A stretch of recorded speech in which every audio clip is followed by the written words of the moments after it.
Hi guys, നിങ്ങൾ ചായ കുടിക്കാൻ വേണ്ടി മാത്രം വയനാട് പോയിട്ടുണ്ടോ? എന്നാൽ ഞാൻ പോയിട്ടുണ്ട്. അങ്ങനെ പോയിട്ടാണ് ഈ വയനാടിനോട് ഒരു ഇഷ്ടമൊക്കെ തോന്നി തുടങ്ങിയത് കേട്ടോ. ഇപ്പോഴത്തെ പിള്ളേരുടെ ഭാഷയിൽ പറഞ്ഞാല് ഇതൊക്കെ ഒരു വൈബാണ്. വയനാടിന്റെ ബ്യൂട്ടി കാണണമെങ്കിൽ ഇപ്പൊ പോണം, അപ്പൊ പോണം, ആ സീസണിൽ പോണം എന്നൊക്കെ പലരും പറയാറുണ്ട്. പക്ഷെ എൻ്റെ ഒരു അഭിപ്രായത്തില് ഒരു വയനാടിനെ ഇഷ്ടപ്പെടുന്ന ഒരാളെന്ന നിലയിൽ വയനാട് നിങ്ങൾക്ക് എപ്പോ വേണേലും പോവാം. ഒരു കട്ടൻ ചായക്കും മുട്ട മസാലയ്ക്കും ഇത്രയേറെ ടേസ്റ്റ് കിട്ടുന്നുണ്ടെങ്കിൽ അത് അവിടുത്തെ ഒരു ആംബിയൻസ് കൊണ്ട് തന്നെയാണ് കേട്ടോ. പ്രേമം സിനിമയിൽ നിന്നാണ് ഞാൻ ആദ്യമായിട്ട് ഗിരിരാജൻ കോഴി എന്നൊരു വാക്ക് കേൾക്കുന്നത് കേട്ടോ. എന്നാൽ ആ ഗിരിരാജൻ കോഴിയുടെ മുട്ട നമുക്ക് ഇവിടെ കിട്ടും. അത് കഴിച്ചു നോക്കാനാണെങ്കിൽ അടിപൊളി ടേസ്റ്റ് ആണ് കേട്ടോ. സാധാ മുട്ട പോലെ തന്നെയാണ് ടേസ്റ്റ് വരുന്നത്, പക്ഷെ അതിന്റെ സൈസിന് കുറച്ച് വ്യത്യാസം ഉണ്ടെന്നുള്ളൂ. പണ്ടൊക്കെ ചായ ആയിട്ട് ഇവിടെ വന്നിരിക്കുമ്പോഴത്തേനും കുരങ്ങന്മാര് പെട്ടെന്ന് എത്തുമായിരുന്നു.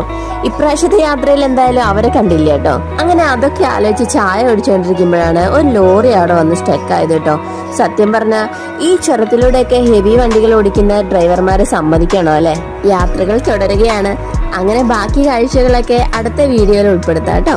അപ്പൊ ശരി, ബൈ, കീപ് ഇൻ ടച്ച്.